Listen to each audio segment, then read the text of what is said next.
It's too big now.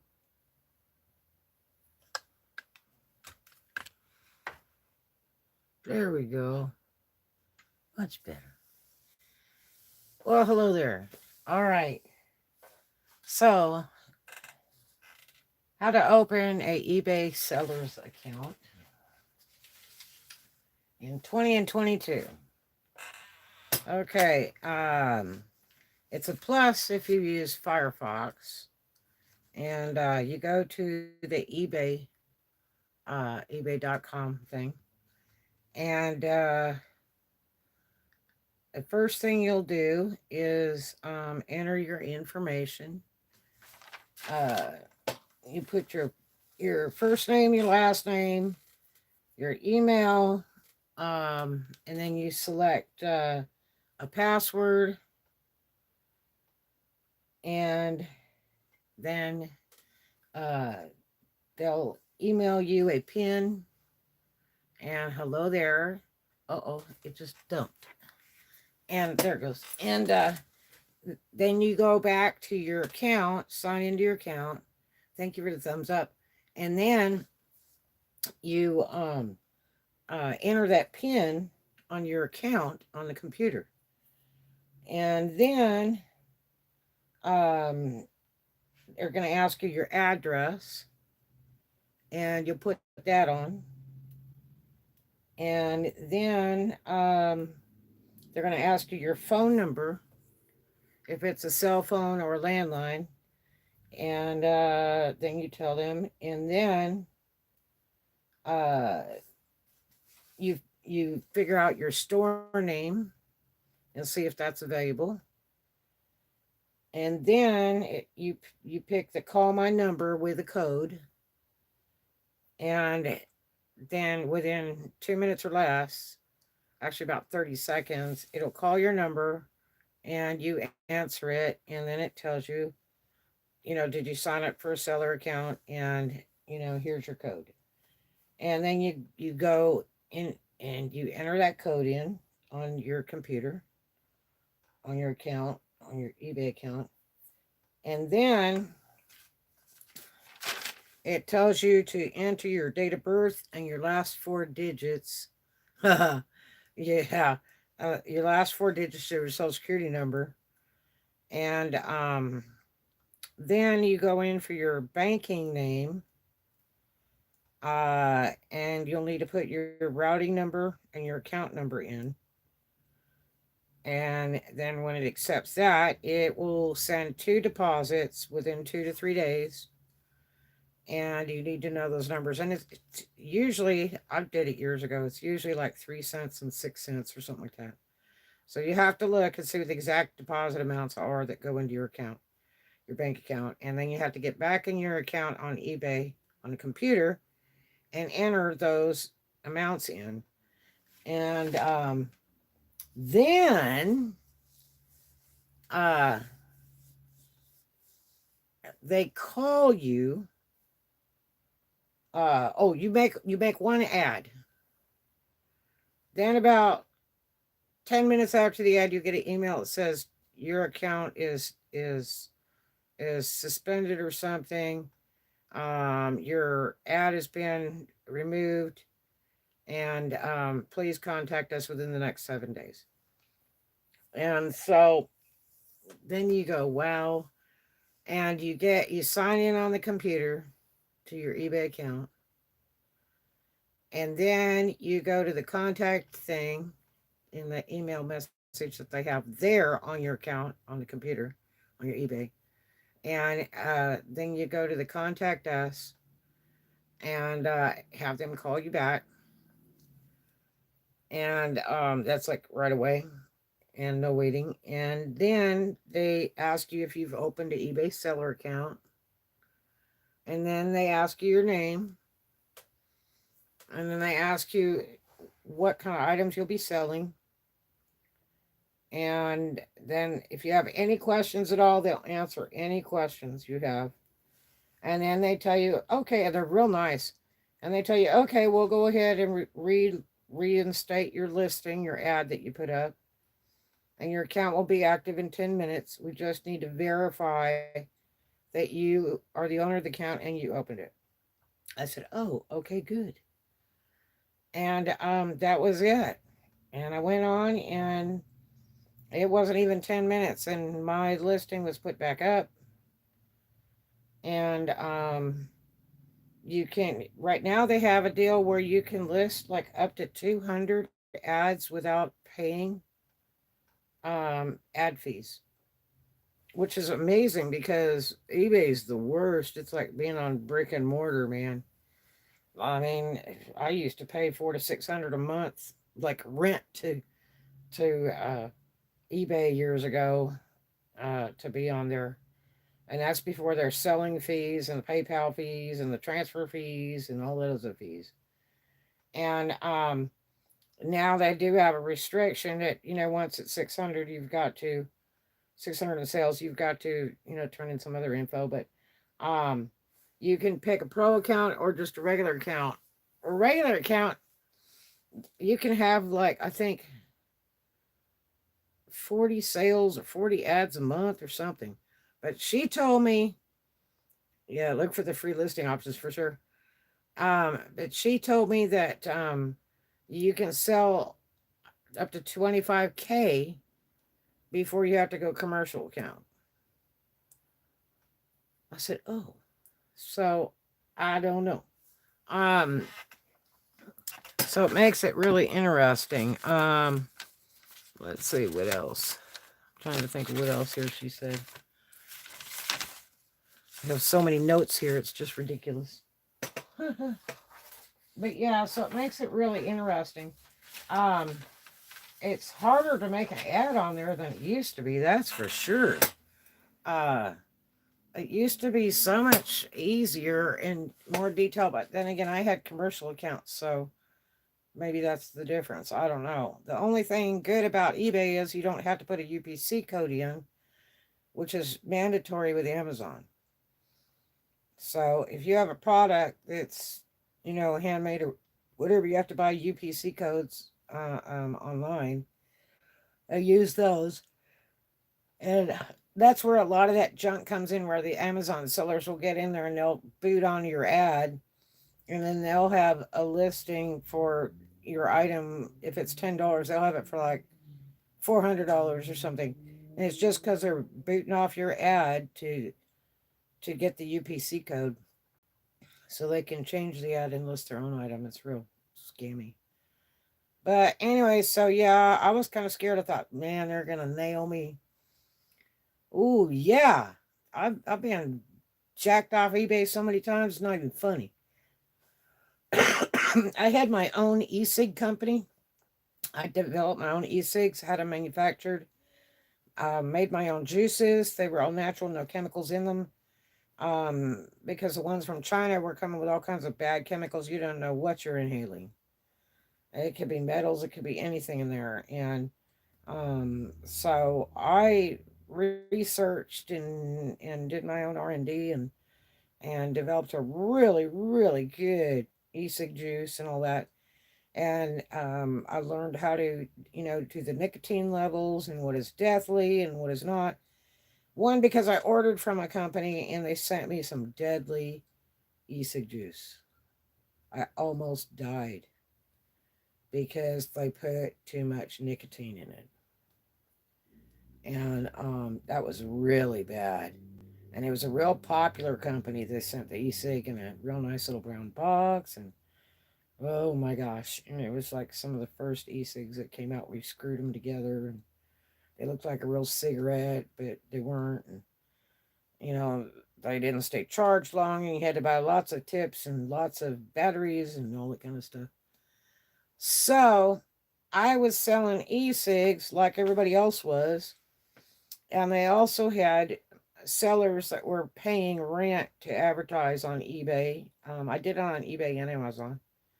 And that was a mess. Um, it was a holy mess. And they kept slamming me. And I was selling 5K a week on e-cig stuff alone, between the juices and my e-cigs. And it was amazing. It was remarkable money.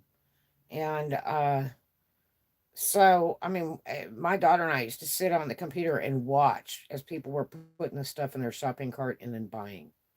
It was like boom. It was amazing because you could literally watch it.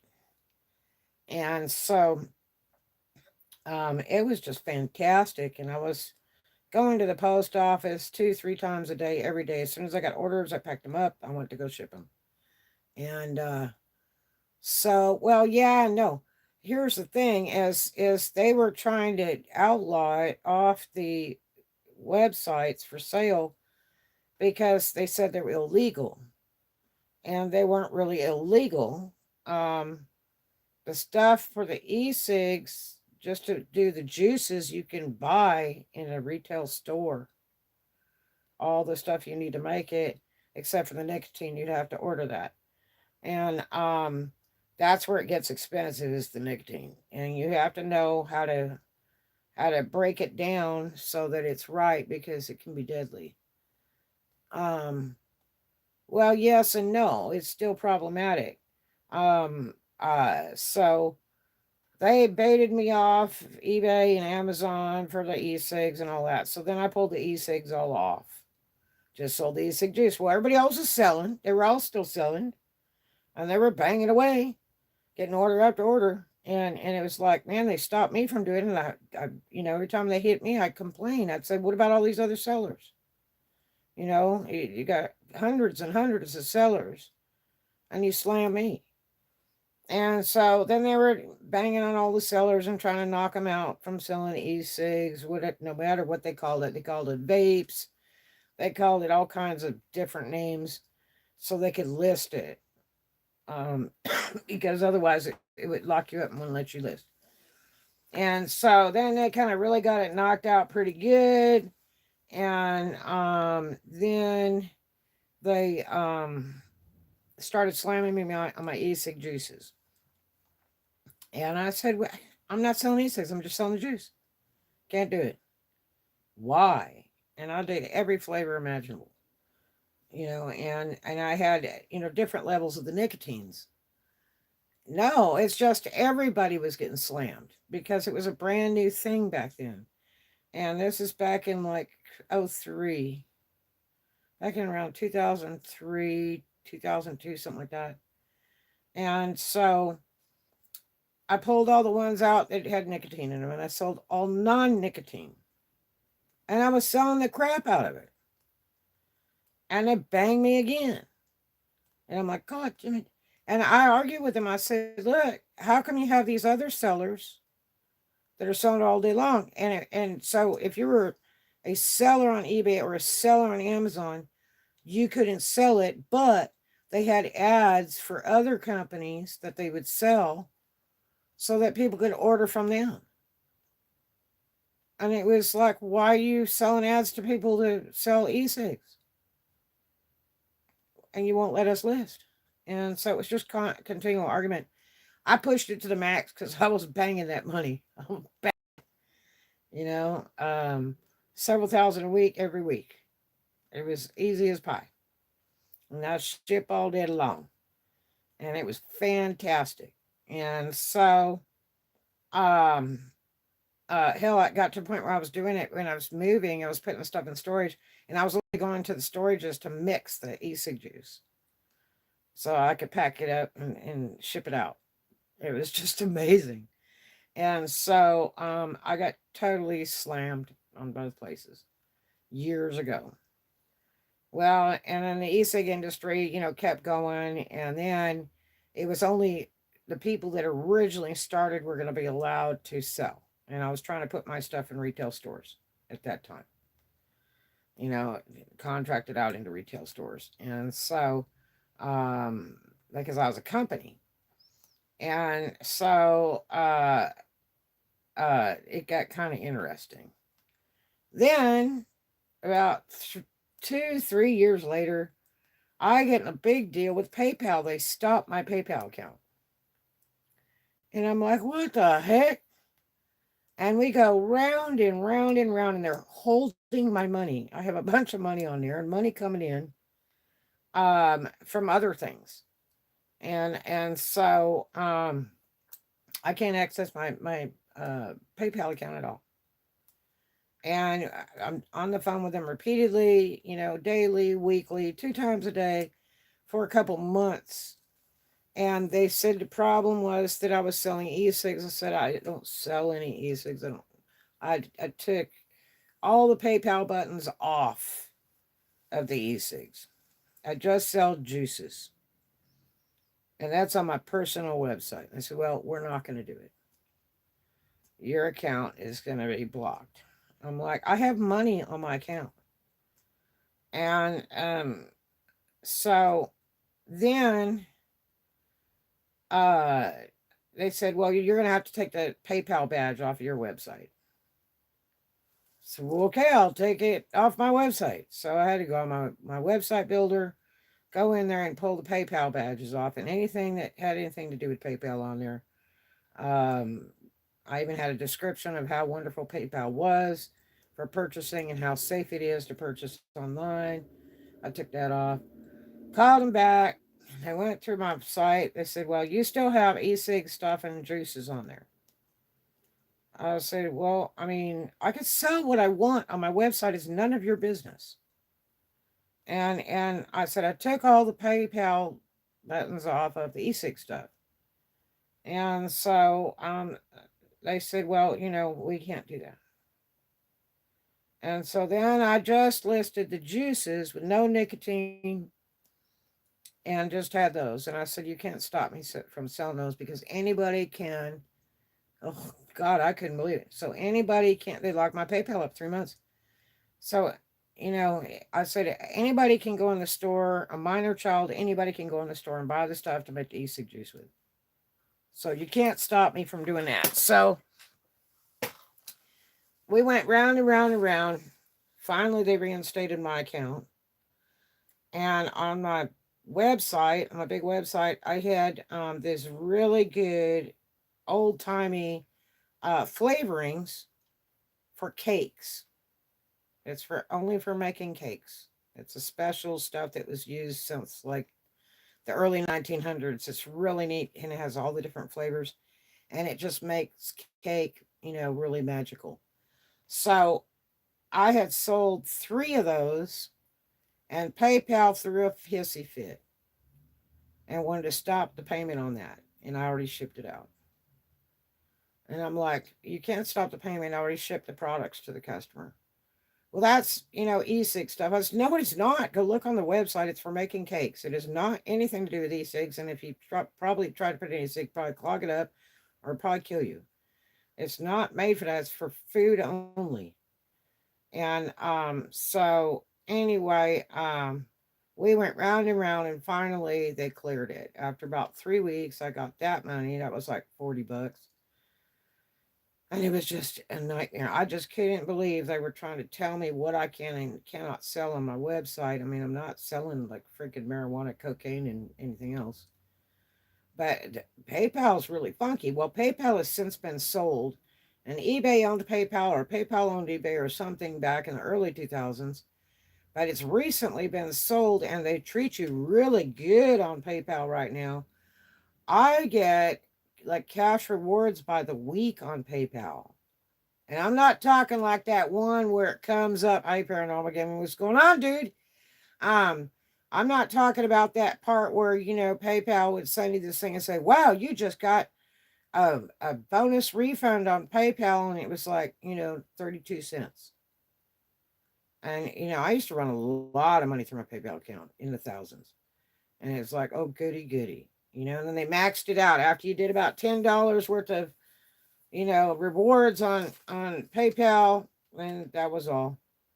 Well, whoever bought PayPal that owns it now is doing it entirely different. I hardly use PayPal, and I'm getting like $3 and $6 and $10 refunds all day long. The credit you just earned money using PayPal thing.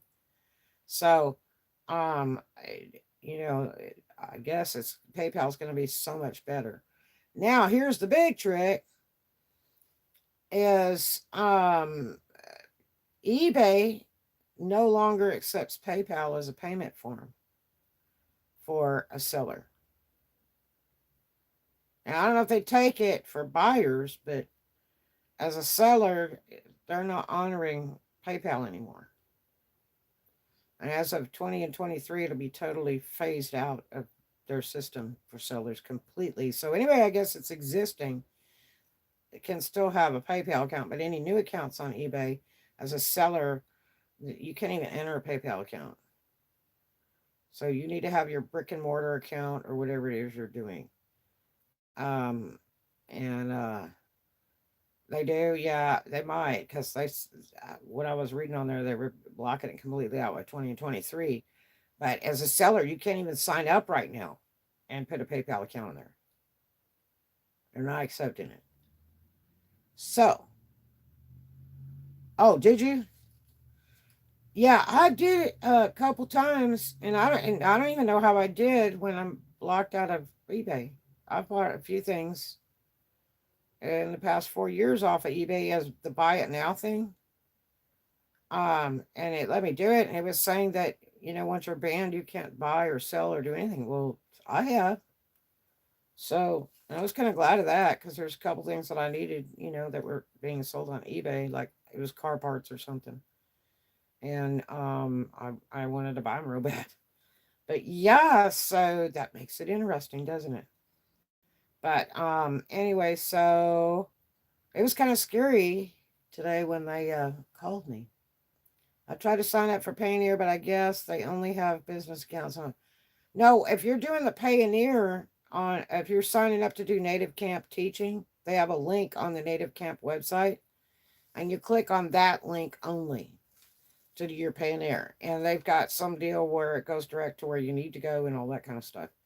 And uh, that's how you get paid on Native Camp. But otherwise, yeah, I've looked on the Payoneer website without Native Camp, and it was totally confusing. They have 4 different levels of accounts, and it's just absolutely confusing.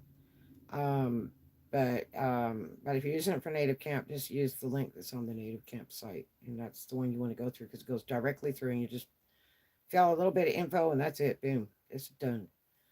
So all it is like a transfer money service. It transfers to your brick and mortar account. So yeah, but yeah, it's real easy to sign up for eBay now, but and there's some tricks about it too, and I'll do another vlog about that. But I don't like eBay, honestly, in the past because it was so grossly expensive to list on there. My shop fees per month were 400 to 600 a month, and it was just insane. It was like God, I could be renting a storefront for that. And but it has a big reach. The better one is Amazon.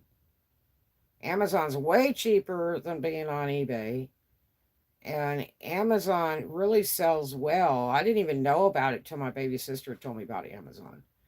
And but Amazon was only paying like every 2 weeks at that time.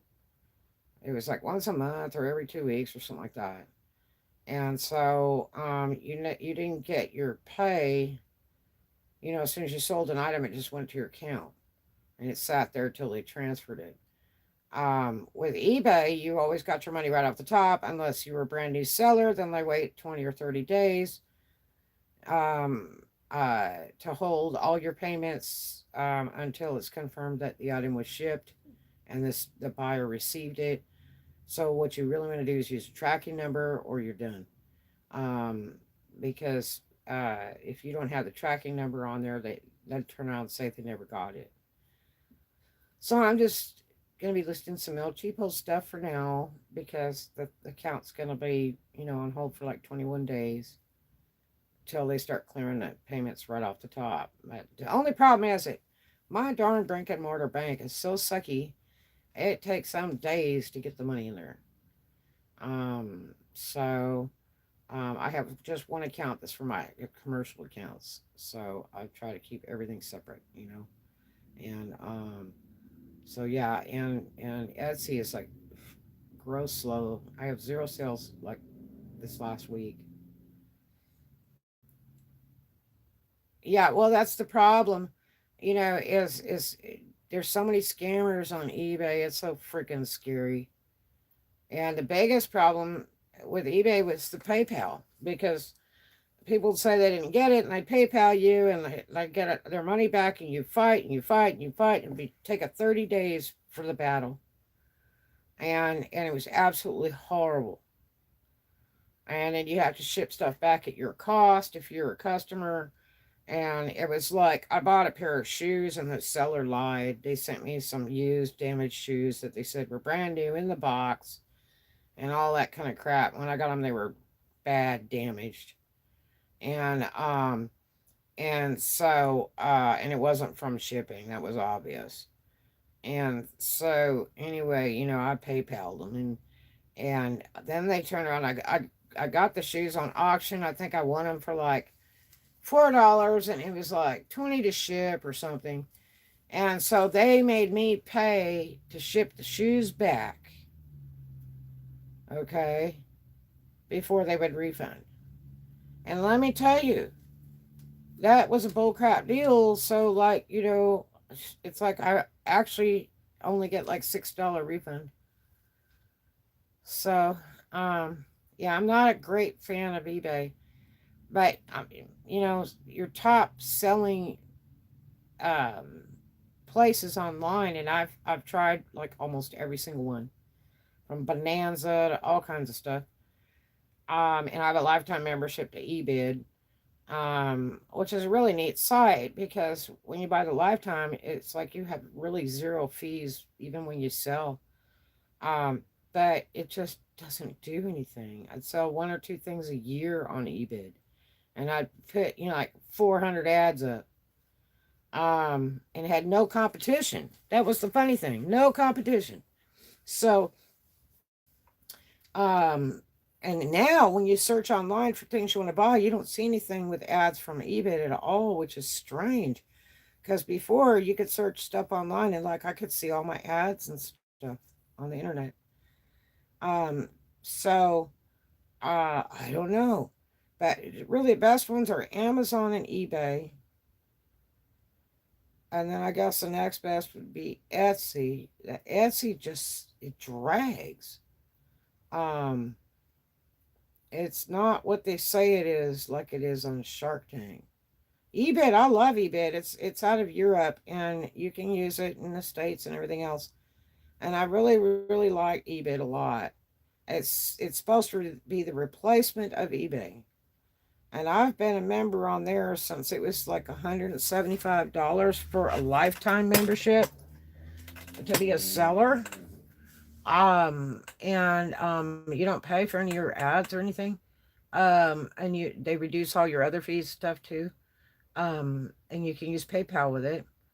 But um I bought into that back in, ooh, I guess it was in 01, 2000, 2001. And I talked a friend of mine into doing it too. And he was doing it and doing really well with it. He was selling these little airplanes that he made out of Coke cans and stuff. And they're biplanes. You hang them in the ceiling. They're real pretty. And selling them hand over fist. And it took him, like a couple weeks to make the thing. But they were really neat. He's since passed away, but I bought in. I think it was like $175 for a lifetime membership, and I was so excited about it because they were really saying it was going to be the replacement of eBay, and all the eBay rejects could go over there and all that. But I just didn't sell hardly anything. I'm still on it. I have a lifetime membership. I listed some stuff last year. I did a bunch of face masks for the pandemic and was hoping to sell a whole bunch on that, and it's so crap. I just got somebody that was real snotty and goes, "Are these actual N95 masks?" And I said, "No, they're styled N95, like I say in the ad. They have the shape and the style of it, but these are not, the EPA, FDA, da da da ones. They're handmade, like it says in the ad. It's just like the same shape as one. And you can order how many layers you want and filters you want and all that good stuff. And it's washable. Where the N95 is not a washable mask. So it's a throwaway. But anyway, which is strange because I usually never got any hard time out of anybody on eBay. But I really, really liked eBay. I like to buy on eBay. I've bought stuff on eBay, and it's a really cool deal. But the ones that really do well on eBay are the ones that sell coins and stamps. Boy, they sell the devil out of that stuff. And but really the best ones are Amazon and eBay. Just eBay's so problematic. It's not Amazon's not bad like that. It's like every time you take a step, eBay's sending you a letter. You're suspended and you're whatever, or you got a warning or some horse crap. But yeah, so I I've really been hoping to try to get back on Amazon and eBay some way somehow. Um, and I don't know if it'll totally make or not, because a lot of times they'll slam you. So I just don't know if it'll work. But I was scared today when I got that email. I was like, "Your ad has been removed." And Top Hatter, I've heard of that too, and I researched that, and it wasn't anything I wanted to get into. Some of these sites charge you money, and you don't need to be paying all that money to try to sell. Um, Bonanza, I was on Bonanza, and you go in there and you put these ads in and all that, and then they keep sending you all these things of how to sell better, how to sell better, and they want you to buy this advertisement and buy that advertisement and do this to upgrade your listings and buy this to advertise more on yours. Well, they should be advertising for us. If it's a site for people to buy stuff, they should be do that advertising and promote the site. We shouldn't have to pay that, you know.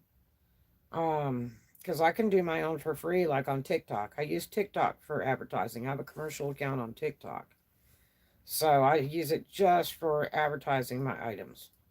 And so if I want to list one thing, it's a big rigmarole because I've got to do a video on TikTok.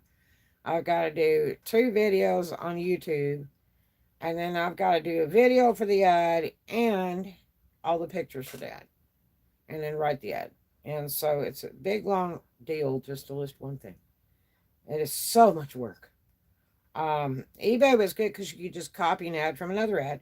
I just tried to copy one and change the search term on it. And I tried 6 times and I was not even able to change the search term. It was a pain in the butt. So I just guess I had to write a whole new ad and make a new search term on it. Um, so, yeah, I did like 3 ads today on there. But the big trick with eBay is not to list a bazillion items. I don't think it was a real one, but it's good Chinese and put it in English. Yeah, I've heard a lot of that too. I bought a righteous phone on eBay years ago for big money. I got on auction and it was the world class series BlackBerry thing.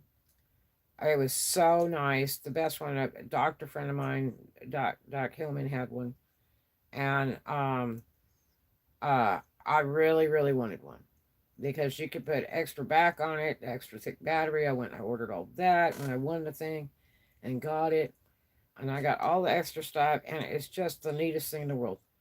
And then I go to uh the company it was based on, which I think was like Verizon or something. I went to that company and I said, okay, I want to turn this phone on, you know. And they were like, okay, that's great, you know. And they did all this stuff, and then I had ended up spending 2 hours in that sucker with my little bitty kid, and which is ultimately boring. And and then next thing you know, they said, okay, yeah, we could start it up, but it's gonna be like a 250 deposit and then 250 to start it, and did that because he do all this credit check junk on you, whatever. And I said, I'm not paying all that. I just want like a prepaid gig or something, just cheapest way, you know. And then how long would it take for me to get that money back? Are you paying me interest all the time you're keeping it? And they're like, oh no, it'd be like on there for 2 years or something. I was like, oh, forget it. So then I tried to put it with another company, and they didn't know if they could do it. then 6 months later, they terminated that kind of phone on all of the phone services. So then the phone's absolutely worthless. And it was like, man, I got this beautiful, World Series Blackberry. Ugh.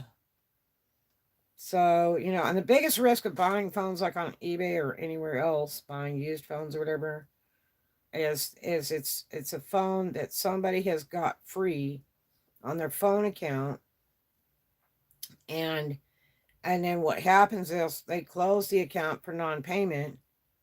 So you go to try to start this phone up and it's blocked by the phone company. And then you go to something like Straight Talk and buy a chip for it. And it says transfer any phone and da da da. And then when you try to start it up, you have to call them because it won't go when you do it on the computer. And then when you call them, they spend 25 minutes on the phone with you.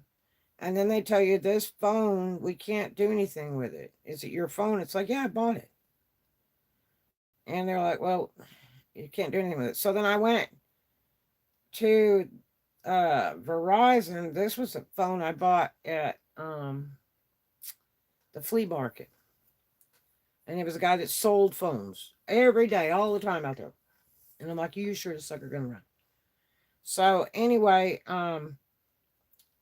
Straight Talk, I went and bought a chip for it, and then Straight Talk said they wouldn't start it up. They had problems with it.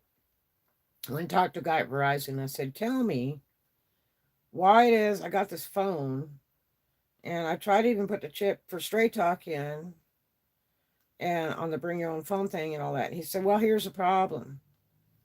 He says people will get those phones, they don't pay their bill, so we block the phone. And even if somebody tries to start it up, the phone's never going to work right, or it just won't work at all. We just put a block on it. I said, oh my gosh. And he goes, yep. And I said, well. So that was interesting. And then if you end up with a hot phone, that's another problem. There's a guy that bought one that turned out to be a hot phone, and they police tracked it, and the police showed up at his house to get this phone, saying, we know you have this phone. He's going, well, yeah, I bought it. And they arrested him because he had a stolen phone in his possession. Man. Mm-hmm. So you have to be super careful. It's just like those machines. There was a lot of them and there wasn't any anymore. They were recycle machines or something, like at Walmart and different places. And you go up to this thing, it's a big old machine, looks like a big giant Xerox machine. And it says, we'll give you cash for your phone. And then you take the phone and you put it in the tray, and then it sucks it up, and then it x-rays it or something, and then it says it has so many cracks or damages or whatever, and we'll give you, like $10 for this phone or $50 for this phone. And then you have to put your driver's license on the thing, so it'll Xerox it or something like that, or stand in front of the machine so it'll take a picture, and then it'll give you cash. And so a lot of people were doing that. They were stealing phones and running them through that machine. But here's what happens. I knew a guy that handled those machines. And he told me, he said, one, we got their fingerprint. Two, he says, we got their photo during the transaction. And three, we got their driver's license. And so what they do is they call law enforcement, and they let them know about, every phone that they've picked up. And then if it's on the hot list, then, that's what they use all that info for on that machine. So don't ever sell a hot phone, a found phone, any kind of phone, unless it was in your name at one of those machines. Absolutely foolish, because you could go to jail. Yup. So, yeah. But anyway, yeah. So I'm I'm so tired of Etsy being up and down and dragging. It dragged for months. Then it was really banging away. And then it's kind of slowed down, and I'm just sick because I'm listing and listing and listing stuff, and I got bills to pay. Man, if I didn't hit lottery like 3 times in the past week, I don't know how I'd have made it. That's for sure. Um, but I mean, I haven't bought anymore because I only play when I think it's gonna hit. So, yeah. So I have to watch my pennies. But and that way, when I have the money, I only play when I think it's gonna hit. So yeah. So that's kind of about it. So I'm really bummed about sales. I got all the stuff I got to sell, not in good shape. I got to do work on my car.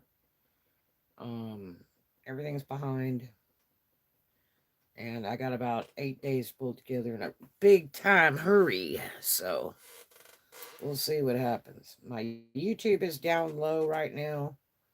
Um, and which is really weird.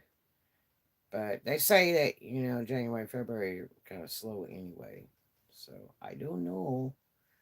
But I haven't been doing a whole ton of vlogging because I've been so busy listing stuff, photographing, videotaping, and listing stuff. Trying to get everything I can online because if they can't see it, they can't buy it. Plus, I'm making stuff too. So, it's like, it's just, I work 7 days and nights a week. I'm so tired. I'm just tired. So, I don't get much sleep and I'm just tired. I've never worked harder in my entire life. Um, it'd be nice if I could just take off and go somewhere or do something. But hell, I don't have the money to do so. So that's such is life, right? But anyway, I hope this works out, but there's no guarantee. I mean, you get the axe just any time if they get wise. Um, uh, it's just you just have to be careful, how you do it. I'm not doing another vlog about that. Um, you see a lot of these bad vlogs on YouTube about people talking about how to get your eBay or Amazon account reinstated, and they spend 25 minutes talking bullcrap before they get to the point. And they're all just lying to you. They just want you to get on there and watch their vlog. I hate liar vlogs. I try to tell the information right there up front. I'm not dancing you around for 10, 15, 20 minutes before I get to it because I don't want you to be bored and click off of it. If you're clicking on the subject matter, um, you should be able to find out the answer pretty quickly and not have to wait through a bunch of crap. Um, yeah, you have to do different things. Depends on what you're doing on eBay, but I'll do another vlog about how to do an account. Under the table after you've been thrown out. But there's still no big guarantees. Your best one is to let a friend. Um, uh, I got banned, and I think because I was listing it went back. I think they thought it was suspicious. Well, I don't know. I mean, they say all you gotta do is like call them, but I don't know. They're really nice though now. They're not shitty like they used to be years ago. If you ever had to call them past an email, they were bad. But yeah, the lady was very nice today. I was like, man, I got the axe. This party's over, but I'm gonna call them anyway because I really, really, really need this count. So there's some tricks to trying to do it again. You just have to do it differently. But uh yeah, so I mean, we'll see what happens. Um, it's kind of a day by day thing. I'm just gonna start with little stuff, little cheap stuff that's really cheap to ship because again, they're gonna hold all my pay until the item's confirmed that the buyer received it. So that's for like 21 days. That's almost a month. So and I don't like that. I like to get paid for selling my items. I don't want to have to wait, a week to freaking get my pay. And then another 3 or 4 days for it to make it into my account because I bank with the handicapped. You know, that bank is so bad. Oh my gosh, it's super lamer. But um, it was the cheapest one I could order. I could open a commercial account with, so I took it. And the bad part was I had to drive a ways to go open that stupid account. Um, go there in person and everything during the pandemic. Plus, I had to wait because it was during the pandemic, the beginning of the pandemic, and I literally had to like go in and sign in and then wait in my car and they're only letting one person in the whole bank at a time. So it was really, I mean, a long day. And I went through an opening. Okay. I went through an opening real early in the morning to be there for opening. And I think I left like at 4 p.m. It was ridiculous. But I had to have a brick and mortar account to do the Etsy. I've been trying to get on that 3 or 4 years because I was really excited about that. Because if you watch Shark Tank, you hear all these sellers go, well, I sold, $400,000 of this item in 1 year on Etsy. And it's like, God, dog. And they keep saying that on Etsy. I sold all these units on Etsy. And I thought, man, I need to get on there if it's that good. And I can never get on there with PayPal. They will not take PayPal. And so I was mad as hell. Like, who doesn't take PayPal? You know, it's sort of like Planet Fitness. They don't take PayPal. I wanted to be a member of their gyms for years and years because of the waterbed massage thing. And they would never take PayPal. And they won't let you buy a membership, cash. They don't do anything in there. They have all these reps and that you can't do any business. You have to sign up on the internet through your phone or computer and enter your banking info because they won't take it there as a seller or a buyer on Etsy. On Etsy, you cannot have a PayPal account. So you gotta love those vlogs where somebody takes a long time to explain something. They piss me off. I watched 6 of them on eBay today because I watched a whole crap load of Amazon ones. And these jokers went 20-25 minutes with this, and the title is like they guarantee you can open another, stealth account or something. Oh man. 20-25 minutes of bull crap. And then they come to the point, well, bottom line, all you really need to do is just get somebody else to open an account for you. And it's like, no, duh, I could have told you that. I waited 25 minutes, you bull crap, for you to just tell me that. And then they go on to, well, I don't normally tell this on the internet because I sell a class in it, but I'm going to go ahead and tell you how to sign up and everything. It's like, oh, man, you jerk, you know. You're just trying to, sell some airtime, you know. Yeah, I mean, it's just, why are you going to be crappy to people?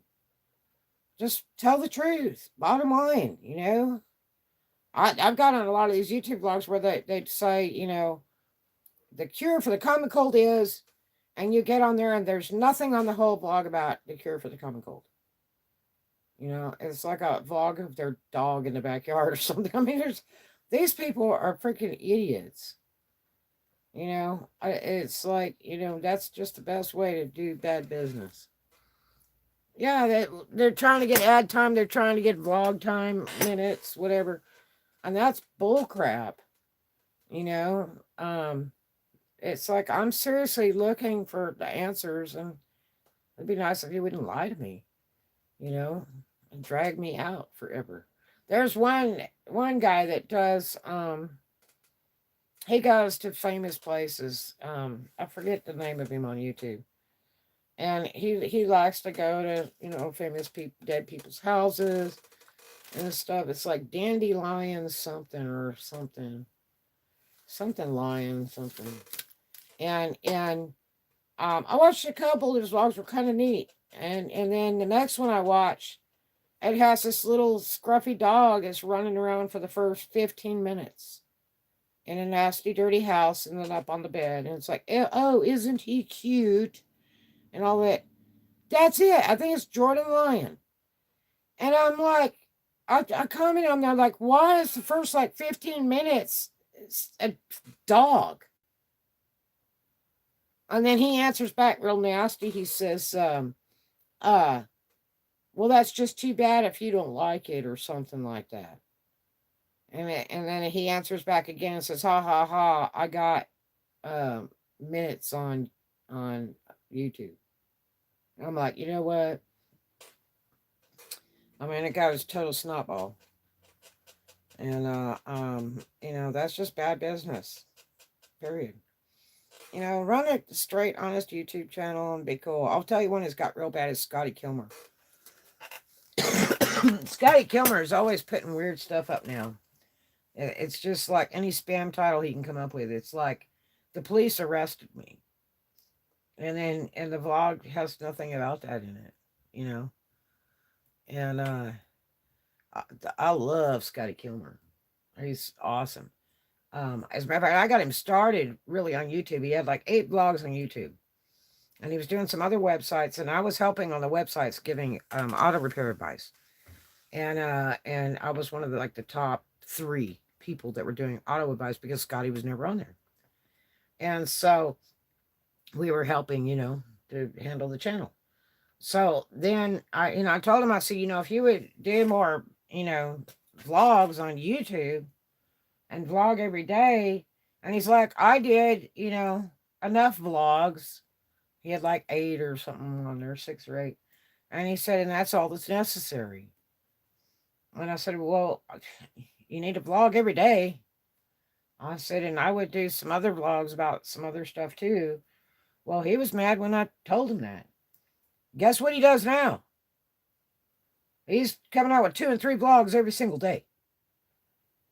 And his wife and him have traveled all over the world in the past few years to really fun places like England and Germany and all kinds of neat stuff on that YouTube money. Yes. Yep. So I used to tell my friends, BB and her guy, I said, you guys need to vlog every day. And they would vlog like once or twice a month. And I said, vlog every day. You need to go live. You need to go live. When they finally hit 1,000 subs, I said, you need to go live. You need to go live. And they're like, why? And I said, because you need to go live. And I said, just do everything live. And they're like, no. So guess what they do now? They do lives like last night they were on 3 hours live. 3 hours. And there were some really nice people on there. Yeah, right. And exactly. But yeah, so now they do a lot of live, and they do a lot of vlogs. Yep.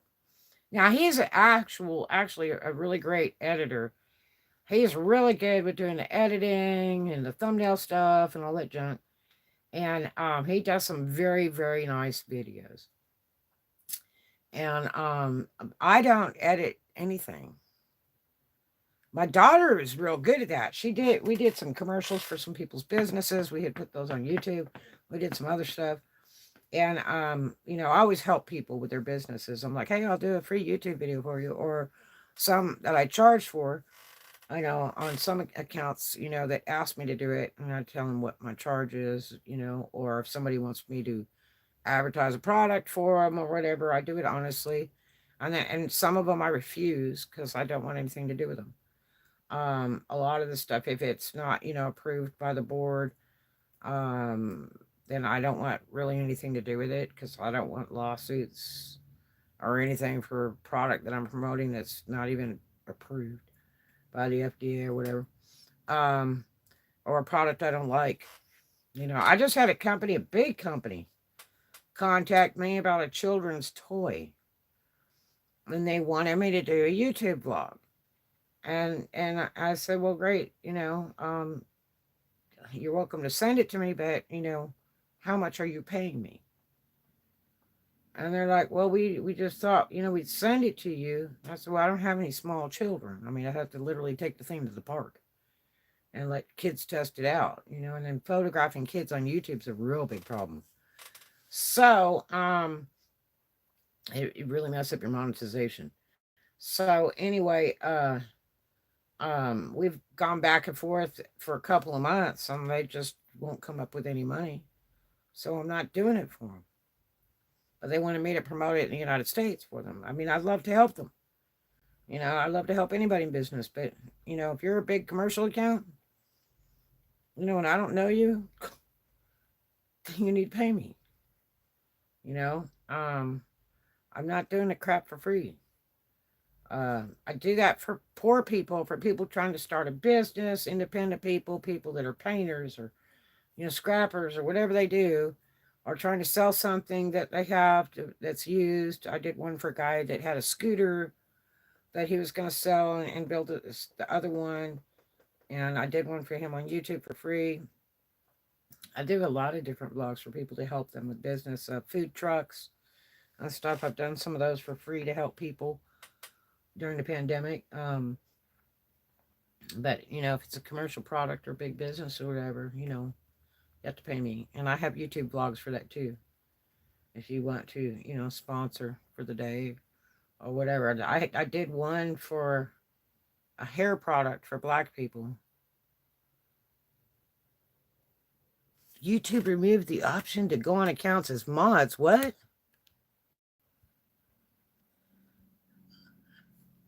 Option to go on accounts only as mods and can go to channels now. Huh? I don't get it. But yeah, so um I that lady sent me the product, and I told her, I'll go ahead and do a YouTube blog on it. And they did the to go to channel option. I don't know what that means. And so, she sends me this product, and it's, nice little package and everything, and I'm reading everything on it, and I don't even think that had the ingredients on it, and then it didn't even have like the FDA approval or anything on it. So they went through all that without getting approval. So it's like, man, I don't even know what's in it, and it's for black people. Well, I'm not black. And so anyway, I went ahead and I did a real nice YouTube vlog, which is still up there somewhere on my channel. And then I had told them, I'll get to it, and they wanted me to do it like that day. And I said, it'll be in the next 2 weeks. I'm busy. And so I did that for free.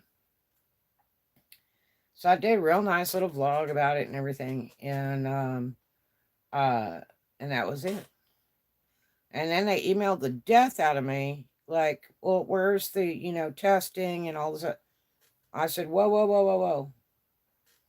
I said, I did the unboxing, and that's it.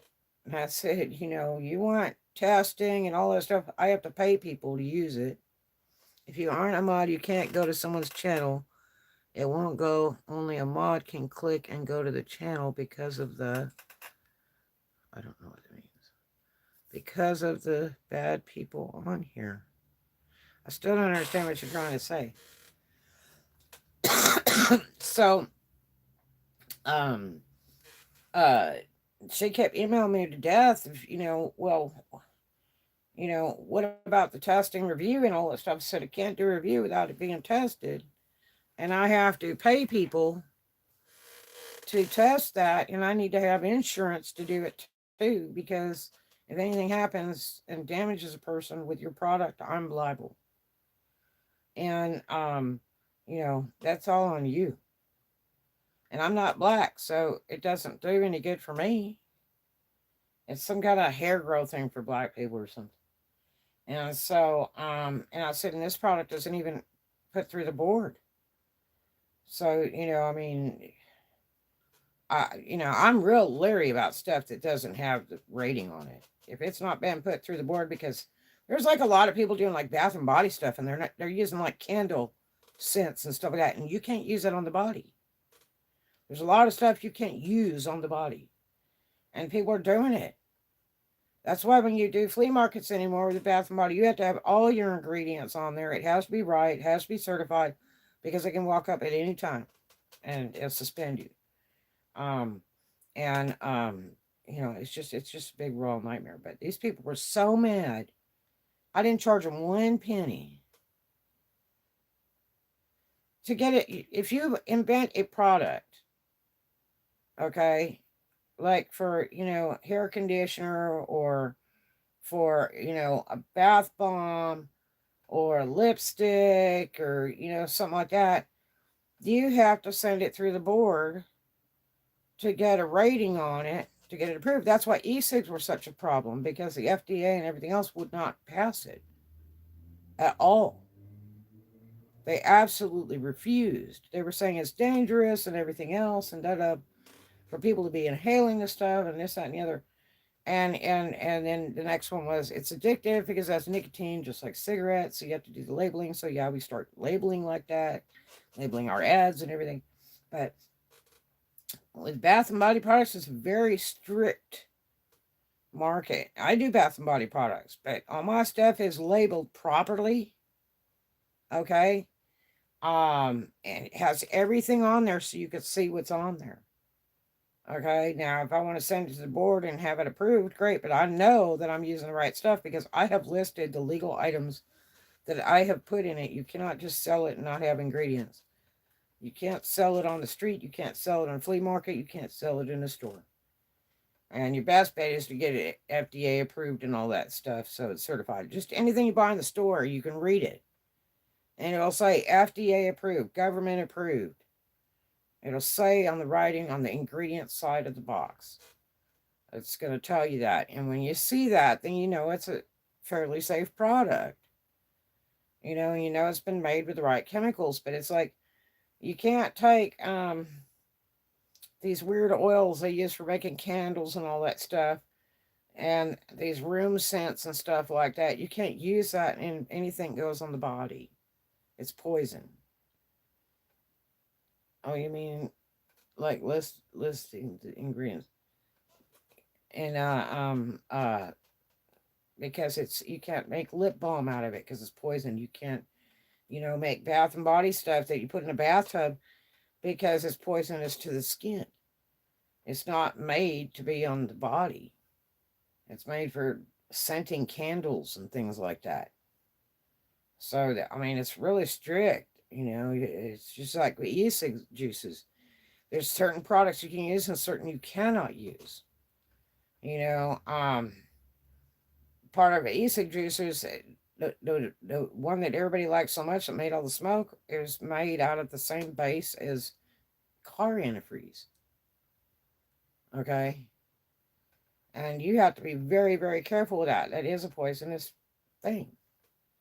And the problem was a lot of the e-cig juices from China, you're buying over the counter in liquor stores and all that other stuff, and the gas stations have a huge amount of that in there. And that's why it just balls out on fire with the e-cig industry because of that. And the second one was going into the big battery mods because they're blowing up in people's faces because batteries would overcharge and they blow up in a house and set a house on fire, or they blow up when somebody put it in their face to inhale it. There was a guy, I knew the guy, he literally blew half his face off on one of the first e-cig mods. Yes, and it just set the industry on fire. And so they were trying to outlaw it and deregulate it and do everything else. And then they finally came down to the conclusion that the only ones they were going to let sell to the public were the first people that started them, and I was one of them. Yeah, so, but yeah, there's a lot of people out there. You can see YouTube videos where there's people on there teaching you how to make bath bombs, and they're using all the wrong stuff. Stuff that is not certified for body use. They teach you how to make lip balms and makeups and eyeshadows and all that. There's a girl who's teaching how to put glitter eyeshadow on. And guess what? You can't do that. You cannot use straight glitters because there's a girl that went blind already that got glitter stuck in her eye. So now everybody's scared of glitter, including when you do glitter shoes. I've had people send me messages, God, the shoes are beautiful. I'd love to buy them, but I'm afraid I'll get glitter in my eye and lose my eyesight. And I'm like, oh my God. You know? Yeah. So in mine, you have to use a grinder to get the glitter off. Mine are so good. You know, it took 4 weeks to develop the products to do that shoe with. And because I was going to beat everybody else, that's for sure. And then when I changed my mind on one shoe, eh, I was trying to get the stuff off, and it literally, I took a grinder and had to grind it off, and it takes forever. And I wish I had done video on that to prove how good my shoes are, because the other makers are using Mod Podge, and the stuff is just falling off of there, cracking off, and everything else. And I really needed to do a vlog of that when I was stripping that one shoe down because I wanted to change it. And uh yeah, so um it was really funny. But I probably would be the kingpin seller of glitter shoes if I'd done that video like I wanted to, and I should have. I really should have. Like, mine's so tough, you have to grind it off. A grinder. No lie. Man, I tried using X-Acto. I tried scraping off. Oh my gosh. I couldn't believe I couldn't get that stuff off. I had to use a grinder. Hmm. Yeah. Well, I spent 4 weeks, and a good friend of mine, I was like, if I can get this down to where it'll work, to where it's waterproof, and it doesn't crack off, chip off, flake off, but it still is glitter, without having to like cover in resin, which really takes away from it. I mean, why bother? Then it's not glitter anymore. When you put stuff over the top of the glitter, it really kills the glitter. It dulls it, and it just doesn't have that magic. But because you want that stage magic, when the light hits it, sort of like a rhinestone. And so it's a real big trick. And I went through so many different chemicals to get to where I got testing that stuff. And it takes, a couple weeks for stuff to totally dry. So, I mean, I'm doing chemical after chemical after chemical samples. Let it dry, let it dry, let it dry. Doing second coat to see how it looks. Because first coat, it's never going to coat. That's just like a prep thing. You'll never do a glitter shoe in one coat. It's not happening. And so, and then if you want to do a sealer, and I've worked with different sealers and stuff and researched different stuff. And I finally got one that I really, really liked. And let me tell you, how much I really liked it is because, and the girls are clacking the shoes now, so it's a really dangerous thing trying to get the shoe right, because one of my competitors down in Tampa was a stripper, and she decided to do glitter shoes. She's doing about 100K a year in shoes, but she's having problems because she only used one shoemaker, and their company is 3 to 4 months behind on deliveries, and I don't know anybody that's spending that kind of money, $100, $200 to have a custom shoe done, and wait 3 or 4 months for the shoe to come. Like, hell no. I'm not ordering anything from anybody that's going to take that long. There is no way. I might be dead by then. There is no way I'm throwing that big money away like that to wait. Like, I don't even know if you're going to ship it. Other fact, she says she doesn't answer any emails till after the 6th week. And if you're not going to answer me, dude, I'm going to be like PayPaling you to death. But yeah, so it's I don't know. I'm really funny about the stuff I make and I sell. I want people to get their money's worth. I don't want people jacked around. I want them to have a product that lasts, that I don't have to worry about it coming back, for repair or defect or anything else. I don't like products like that you got to babysit. It's just like my rhinestone and stud work. I have only had 2 pieces, I think, in my whole entire lifetime. One that had a couple stones off of it, and then another one that had a stud come off of it. And that's years ago. And I still fixed it because I guarantee my clothes for life, decorations and all. But yeah, so I like that stuff that doesn't come back. Like, why do you guarantee it? I said, because I know it's good and it's not coming back. So, well, thank you so much. I appreciate you. I love what I do. I really do. The problem is the pandemic has ruined my business because I sell really well in person. People love to see me. They love to see all my new stuff, and that's how I make my money. And I don't bad car salesman away. All I do is go in, set up, they look at it, they hand me money. That's it. It's real simple. My clothes sell themselves. And so, uh, thank you. So, I normally make nothing less than $100 per hour worked. And that's total hours worked. Whether I have a slow day or, 3 hours I didn't make any money, but I made money the next hour. And that's selling in person. That's overall yearly average $100 an hour per hour worked.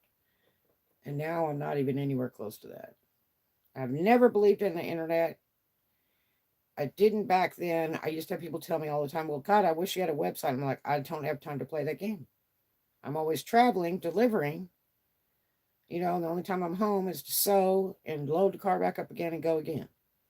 And run all over the United States from California to Florida all year round. Deliver in person. I have club owners call me. I have girls call me. I have customers call me. And I dead head to the next spot. And as soon as I can get free, I'm down to the next spot. I've been in Huntsville, been called to Mobile. Been in Huntsville, been called to Georgia. I mean, I've had calls for all over the states, all the time. When my phone rang, it's only for money. But the problem is the pandemic has destroyed that. My health is not good enough to do it, and it's not worth dying over. Because when I come in the door, everybody's hugging me, kissing me on the face, and, come and sit in my lap, and it's just too close quarters. It's not worth dying over. So I'm forced to try to make the internet thing work, and it's just horrible. It is like a slow, painful death. I have all the stock in the world, all the stock in the world, right here. Like my wallet is laying here, and all I do is list every day, list every day, list every day, and it's so slow on the internet. But like I say, if I could be back on eBay or Amazon, it might help. I got my foot in the door at eBay right this minute, but we don't know how long that's going to last. Um, and the next trick is trying to get back on Amazon. I really favor Amazon because it's so much cheaper to run on Amazon than it is on eBay. Like I say, eBay has always been like paying for a brick and mortar store right off the top. That's before you pay all the sales fees. So, because you pay so many sales fees on eBay. But now they've, blocked PayPal. So that's kind of an improvement because then I don't have to pay all those PayPal transfer fees because I don't think my bank's going to charge me any of that. I haven't noticed them charging me anything for the deposits. So, because I use them for my Etsy account. And I haven't noticed them doing anything weird like that. So we will see. But, I mean, Etsy's just bottomed out, man. I'm just like, dude. So I don't know. But, I mean, my last three really neat shoes I just did. They're outrageously beautiful and thought they would sell just instantly, but nothing. So we'll just see what happens. But yeah. So in the meantime, when I get another PO box, I guess I'll try to start that Amazon account and see if I can fly in through there. But I don't know. And it's been a lot of years and stuff, but apparently I'll do a vlog about that, how to get back on a lot of this stuff, the biggest quirks that'll block you from doing it. I'll do a vlog about that, so that'll help people from even trying to do it if they don't have all those things like all their ducks in a row before they even try to do it again, because it'll catch you right off the top if you don't do it right. But anyway, you should check out my vlog on Walmart today. Boy, that was a joke. But anyway, I'm so glad you guys dropped by. I thank you for the thumbs up. And I got to get back to work. So I'll talk to you guys later. I love you so much. Do something kind for a stranger. And I'll see you on the next one.